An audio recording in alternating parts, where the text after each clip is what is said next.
Episodio número 2528.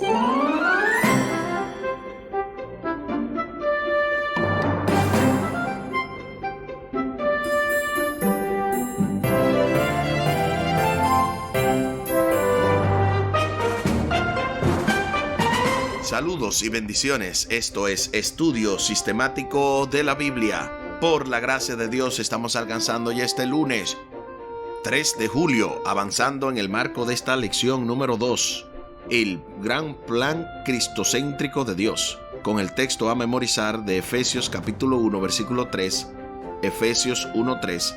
Alabado sea el Dios y Padre de nuestro Señor Jesucristo, que en Cristo nos bendijo con toda bendición espiritual en los cielos. Efesios capítulo 1, versículo 3. De verdad que es una gran bendición el poder estudiar con ustedes esta lección poderosa, una lección que se nos abre con un tremendo mensaje, esto del gran plan cristocéntrico de Dios. Tremendo. Para hoy, el lunes 3 de julio, estaremos abordando redención costosa, perdón generoso. Tremendo. Así que va a ser una gran bendición. Estamos también anunciando de paso a nuestros oyentes que próximamente será el campestre hispano. Si usted todavía no ha hecho arreglos aquí en el territorio de la Southern New England Conference, inicia este gran campestre o campamento hispano desde el jueves 6 hasta el domingo 9. Será una gran bendición. Ya Omar lo había mencionado, que precisamente en ese gran campamento será la ordenación de su servidor, Tomás Polanco, y también del pastor Anthony Galán. Eso será el día 8 específicamente. Y estamos aprovechando para anunciar que Omar Medina estará ahí con nosotros, apoyándonos, ¿verdad? Haciendo todo el esfuerzo. De verdad que agradecemos eso que él está haciendo. Y de paso citamos a todos los oyentes de Estudio Sistemático de la Biblia o del Ministerio Audios de Bendición para que se den cita allí. Será específicamente en Lancaster, Massachusetts. Eso es en la 34 Sawyer Street, Lancaster, Massachusetts. Si usted desea, ¿verdad?, hacer arreglos, llegar hasta allá, solamente vaya directamente. La entrada es gratis. Usted lo único que necesita es ir preparado para adorar, sin tiempo, porque obviamente es una programación de día completo que tanto para el jueves, el viernes, el sábado y el domingo tenemos. En la parte de la tarde estará obviamente lo que tiene que ver para el entrenamiento de los laicos. Eso le invitamos de antemano para que hagan arreglos. Y en la parte del sábado, lo que es el sábado sería desde la mañana hasta la noche. La ordenación sería en horarios de la tarde. Y como les había mencionado, lo bueno es que ustedes van a poder saludarnos físicamente, ¿verdad?, presencialmente, aquellos que puedan. Los que no, oren por nosotros para que el Señor nos utilice con gran poder. Les invito para que hablemos con nuestro Dios en oración. Buen Dios y eterno Padre, gracias te damos por la oportunidad de estudiar tu palabra. Bendícenos, dirígenos. Permite, oh Dios, que podamos hacer tu voluntad y que realmente tú puedas hablar a nuestros corazones. Es sumamente importante el tema de hoy. Por lo tanto, ayúdanos, oh Dios, a aplicarlo a nuestras vidas y también a enseñarlo a otros para tu honra y tu gloria y para el avance del reino de los cielos. Favores que te pedimos y te agradecemos junto con el perdón de nuestros pecados en el nombre de Jesús. Amén. Amén. Redención costosa, perdón generoso. El pecado había sido una fuerza tenebrosa y dominante en la vida de la audiencia de Pablo. Pablo puede describirlos en su existencia anterior como muertos en vida. Sumamente interesante esto de muertos en vida, específicamente en Efesios capítulo 2 versículo 1. Efesios capítulo 2 versículo 1, el apóstol Pablo escribe: y él os dio vida a vosotros cuando estabais muertos en vuestros delitos y pecados. De ahí entonces el asunto, ¿verdad?, de muerto en vida. Pero andando o haciendo como Satanás les ordenaba en ese tiempo. Claro está, porque Efesios 2 del 1 al 3 expande aún más el mensaje y ahora, y habla de que en ese tiempo se obraba de acuerdo a la potestad del aire, a los deseos de la carne. Obviamente éramos de esa naturaleza. Eso es lo que dice el apóstol Pablo básicamente en Efesios 2 del 1 al 3. Esclavizados al pecado y a Satanás, no tenían la capacidad de liberarse. Necesitaban un rescate. Dios así lo hizo mediante sus actos de gracia en Cristo. Y Pablo celebra dos nuevas bendiciones de la gracia de Dios en la vida de los creyentes: la redención y el perdón. Se nos invita a leer Efesios 1, 7 y 8, Efesios 1, 7 y 8, para responder a la pregunta: redención es una idea que se usa con frecuencia en el Nuevo Testamento. Compara los usos de esta representación en Colosenses 1, 13 y 14, Tito 2, 13 y 14, Hebreos 9, 15. ¿Qué temas comparten estos pasajes en común con Efesios 1, 7 y 8? Vayamos primero a Efesios 1, 7 y 8 y luego a los demás textos mencionados. En quien tenemos redención por su sangre, el perdón de pecados, según las riquezas de su gracia, que hizo sobreabundar para con nosotros en toda sabiduría e inteligencia. Eso es lo que dice Efesios 1, 7 y 8. Ahora comparemos entonces lo que dice Colosenses 1, 13 y 14. El cual nos ha librado de la potestad de las tinieblas y trasladado al reino de su amado Hijo, en quien tenemos redención por su sangre, el perdón de pecados. Ahora veamos lo que dice Tito 2, 13 y 14. Tito capítulo 2, versículos 13 y 14. Aguardando la esperanza bienaventurada y la manifestación gloriosa de nuestro gran Dios y Salvador Jesucristo, quien se dio a sí mismo por nosotros para redimirnos de toda la iniquidad y purificar para sí un pueblo propio, celoso de buenas obras. Ahora veamos lo que dice Hebreos capítulo 9, versículo 15. Hebreos 9, 15. Así que, por eso es mediador de un nuevo pacto, para que interviniendo muerte para la remisión de las transgresiones que había bajo el primer pacto, los llamados reciban la promesa de la herencia eterna. Ahora sí, estamos más que preparados para responder a la pregunta: ¿qué temas comparten estos pasajes en común con Efesios 1, 7 y 8? Bueno, Efesios 1, 7 y 8 primero nos hablan de la redención, del perdón de los pecados. Y básicamente lo mismo se repite en Colosenses 1, 13 y 14, cuando habla de que esa redención, ese perdón de los pecados, se ha trasladado al reino de su amado Hijo.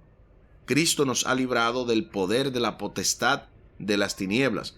Lo mismo dice Tito 2, 13 y 14, cuando habla de que el Señor se dio para redimirnos de toda iniquidad y purificar para sí un pueblo. De eso mismo habla Hebreos 9:15 cuando habla del nuevo pacto, interviniendo por la muerte para la redención de nuestros pecados. Es un concepto bien simétrico, bien hecho de arriba a abajo, porque nos habla específicamente de la relación de la redención con la relación del perdón de los pecados por medio de la sangre de Cristo Jesús. Hablando acerca de la sangre, precisamente, tenemos directamente desde Puerto Rico al doctor y pastor Franklin Martí, quien nos trae para el día de hoy este poderoso comentario teológico titulado Redención. Bienvenido, pastor y profesor. Muchas gracias. La redención de la cual Pablo habla aquí no es una redención del poder o contaminación del pecado, sino de su culpa, su condenación, su pena. No es este el único aspecto en que se presenta en las epístolas de Pablo. El verbo redimir se aplica allí a una redención de toda iniquidad. Si nosotros leemos, por ejemplo, Tito capítulo 2, versículo 14, vamos a ver que se habla de una redención de una vana manera de vivir. Esto también podemos encontrarlo en 1 de Pedro 1:18. La idea propia es la de una liberación o redención efectuada mediante el pago de un precio o rescate. Algunos han argumentado que Cristo pagó el precio de nuestra redención a Satanás. Sin embargo, lo que la Biblia indica es que Cristo pagó el precio de nuestra redención con su propia sangre, según Efesios 1:7. El derramamiento de la sangre de Cristo era lo que Satanás menos quería, pues él sabía que con este acto Cristo cumplía lo que vino a cumplir, según nos dice Juan capítulo 1, versículo 29. Claro, el plan de Satanás era que Cristo, aunque derramara su sangre, en algún momento fallara en su redención. Por eso es que lo ataca tanto a través de la multitud que estaba alrededor de la cruz. Tanto en el griego clásico como en la Septuaginta, el sentido primario del verbo redimir y del sustantivo redención y aún otras palabras relacionadas, la redención es efectuada mediante el pago de un precio o una liberación concebida o concedida a recibir un precio. Aún en las cartas de Pablo se refiere a la liberación lograda a costa de la muerte de Cristo, de la ira divina y la pena del pecado. Así que la redención aquí es vista en una relación con la culpa o pena del pecado. Así que la frase que quiere decir a través de su sangre muestra que es una redención mediante el pago de un precio. Esto concuerda con la doctrina del apóstol sobre la ira divina, la redención, la propiciación, la expiación y la maldición de la ley. Esto tiene su fundamento también en la propia declaración de Cristo sobre el propósito de su venida, es a saber, dar su vida como un rescate por muchos, según Mateo 20:28 y Marcos 10:45. Y este rescate fue mediante su sangre. La sangre de Cristo, por tanto, es aquello por lo que se efectúa la redención. La sangre es el precio, como lo dice 1 Corintios 6:20 y 7:23. Y este es el precio de la liberación, el rescate que se había que pagar por ella, según Mateo 20:28 y Marcos 10:45. Gloria sea a nuestro Dios. Muchísimas gracias, pastor Franklin Martí, porque de verdad está claro esto. Yo lo tenía claro y todos los oyentes habían dicho quizás, sí, yo me lo sabía, pero estos detalles teológicos son una gran bendición. De paso, invitamos a todos los que puedan pasar por la Universidad Adventista de las Antillas, porque ahí es donde se encuentra el doctor y pastor Franklin Martí, para que aunque sea un curso básico de teología usted se haga, aunque sea alguna materia, inscríbase. De paso, hay una materia en la universidad que se titula de la misma manera, Hechos y Epístolas, y hay otra que tiene que ver precisamente con estos asuntos hermenéuticos. Sumamente importante que toda nuestra iglesia conozca la teología, que no es más que la ciencia que estudia todo eso relacionado a lo que Dios ya ha revelado en su palabra. La palabra griega traducida como redención en Efesios 1:7 es apolutrosis, que originalmente indicaba la compra de la libertad de un esclavo o pagar para liberar a un cautivo. Se escucha el eco de la voz del traficante de esclavos subastando su mercancía y el frío chirrido de las esposas de un esclavo. Cuando el Nuevo Testamento habla de la redención, destaca el costo de liberar a los esclavos. Sumamente importante porque hay una relación directa con lo que es nuestra redención y el costo maravilloso que se pagó. Cuando se dice que la salvación es gratis, sí, es gratis, pero para nosotros, no para Dios, porque costó nada más y nada menos que el precio de su propia sangre. Nuestra libertad tiene un costo extremo en Él, o sea, en Jesús, según dice Efesios 1:7, en Él tenemos redención por su sangre.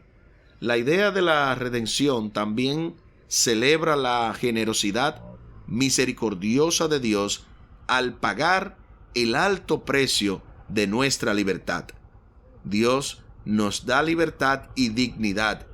Ya no somos esclavos. Alabado sea el Señor, porque eso de que no somos esclavos se lo debemos únicamente al precio que Jesús pagó por cada uno de nosotros. Hay una cita del libro What Was God Doing on the Cross? ¿Qué Dios estaba haciendo en la cruz? De Alistair McGrath, donde en la página 78 dice lo siguiente: ser redimido es ser tratado como una persona, no como un objeto. Es llegar a ser ciudadano del cielo en lugar de un esclavo de la tierra. Qué interesante, ¿verdad?, el concepto que se presenta aquí en el libro What Was God Doing on the Cross? ¿Qué Dios estaba haciendo en la cruz? De Alistair McGrath. Y precisamente habla de que nosotros debemos ser tratados como personas, no como objetos. La gente tiende a minimizar a las personas por la cual Jesús pagó. Si Jesús pagó el precio por ti, no permitas que nadie te rebaje a la indignidad, porque eres digno de recibir lo que Dios te ha regalado. O sea, en el sentido de que tú vales, tú tienes un precio para Dios. No es en el sentido de que nosotros merecemos, porque de verdad que no merecemos. Pero ya una vez Dios te ha comprado, una vez has aceptado el pago o el precio por tu rescate, no sigas viviendo como esclavo, porque de eso se trata lo que hemos mencionado aquí. Ten en cuenta que la idea de que Dios paga a Satanás el precio de la redención es medieval, no bíblica. Dios no le debe nada a Satanás ni le paga nada. O sea, así como dijo el pastor Franklin Martí en nuestra cita, ¿verdad?, o en nuestro comentario teológico en el día de hoy, asimismo nosotros tenemos que tener presente que todo eso de los beneficios del Calvario también incluyen el perdón de los pecados efectuado por Cristo. ¿A quién Él se lo pagó? A Él mismo, porque Él mismo fue el que digitó la ley. Él es el que tiene este gobierno de perfecta paz y de justicia, y por lo tanto, Él no abolió la ley, sino que pagó el precio de haber violado su santa ley. De ahí la importancia de que esa ley no se maltrate, no se trate como algo malo, como algo que debía ser destruido. Claro está, Cristo clavó la ley ceremonial en la cruz, pero eso es otro tema. En la cruz, Cristo toma sobre sí el precio por nuestro pecado, tanto pasado como futuro, y así canceló la nota o la deuda que consistía en ordenanzas desfavorables a nosotros, tal y como lo dice Colosenses 2:14. Colosenses 2:14. Al hacer esta obra de redención y de perdón por medio de Cristo, Dios actúa como nuestro Padre generoso, con la riqueza de su gracia que nos prodigó abundantemente, tal y como lo vimos en Efesios capítulo 1, versículos 7 y 8, que fue básicamente el texto más utilizado en este día. Al final se hace la pregunta: ¿qué significa para ti ser perdonado y redimido mediante el sacrificio expiatorio de Cristo? Y si sientes que no lo mereces, la pista: no eres digno. Ese es el centro neurálgico de la cruz. Bueno, para mí hay que tener un balance en todo esto, porque cuando se pregunta ¿qué significa para ti ser perdonado y redimido mediante el sacrificio expiatorio de Cristo?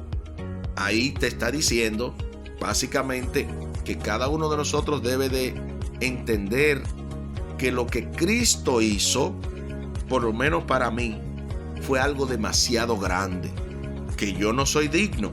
Claro que sí, no soy digno, pero una vez Dios me da ese perdón, yo no puedo seguirme sintiendo como mal, como wow, yo no lo merecía, todavía no lo merezco y por lo tanto la rechazo, o por lo tanto no me siento contento, o me siento como que todavía no estoy perdonado. Ese asunto de no me siento perdonado es antibíblico. Usted no tiene que sentir el perdón, solamente aceptarlo.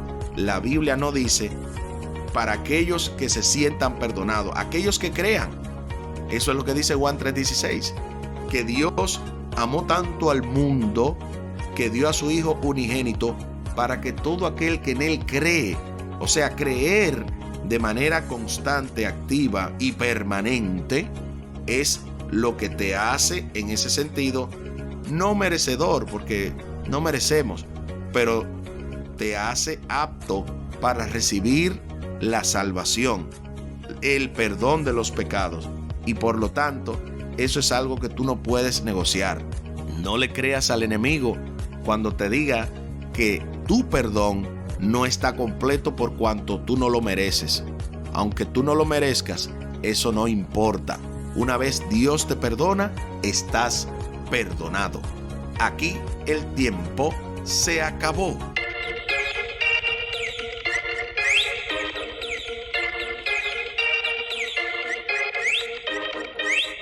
¿Qué hemos aprendido en el día de hoy?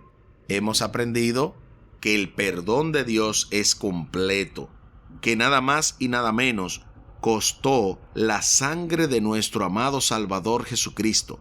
Un costo infinito, un costo que tú y yo nunca podremos pagar, por más bien que hagamos supuestamente para Dios. Si lo hacemos creyendo que con eso vamos a ganar el cielo, no estamos haciendo nada, porque no hay forma de pagar el costo infinito que se pagó por nuestra salvación. Por lo tanto, fue un perdón generoso, un perdón gratuito para nosotros, pero no para Dios. Les invito para que hablemos con nuestro Dios en oración. Buen Dios y eterno Padre, gracias te damos por este hermoso regalo del perdón, y sobre todo ayúdanos a valorarlo, a apreciar ese pago que tú hiciste en la cruz del Calvario. Ayúdanos también a cada uno de nosotros a tener pendiente de que no debemos en ningún momento sentirnos que no estamos perdonados. Ayúdanos para que ese sentimiento de culpa, ese sentimiento de que todavía no estoy bien delante de Dios, se nos vaya, para que de esa manera podamos estar aptos ante tu presencia, porque el dudar de tu perdón es un gran pecado. Perdona esa falta de fe y ayúdanos a vivir cada día más de acuerdo a tu voluntad. Bendice a cada familia representada para que juntos podamos aplicar este concepto a nuestras vidas y compartirlo con otros. Favores que te pedimos y te agradecemos por los méritos sagrados de Cristo Jesús. Amén. Amén.